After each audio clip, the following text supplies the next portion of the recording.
Okay mga ka-viewers ko, nandito naman tayo sa Davao Beach Club. Kuha tayo ng panibagong update sa ginagawang tulay ngayon.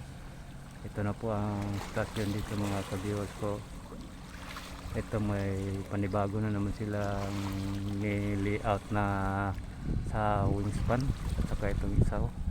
Ayan na po mga ka-viewers. Dito na sila nag-trabaho ngayon, no? Medyo malapit na talaga sa shoreline. Ito na lang ang isa, yung unang wingspan nila, oh. Yan ang mga ka-viewers ko, na trabaho na nila itong isa at saka itong ikatatlo. Yan, doon naman sa isa, ika-apat. Yan, may kulom na, dalawang kulom nang ilagay nila. Malamang yan poste na yan.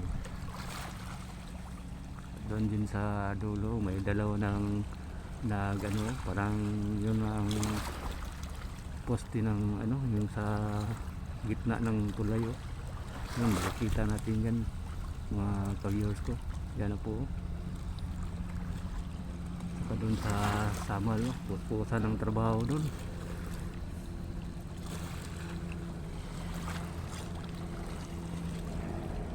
Yan, may helicopter pang nagdaan, no? Okay mga ka-viewers ko, kung bago ka pa lamang sa aking channel, paki-subscribe na lang po at saka paki-pindot na lang yung notification bell. Salin nyo na rin yung like and share para updated kayo sa mga lahat kong bidyong gagawin. Ayan na po, medyo mataas na yung accomplishment ng mga Chinese contractor mga ka-viewers ko. Yan, itong dalawang wingspan yan na trabaho ng ilaw. Yan na po mga ka-viewers ko.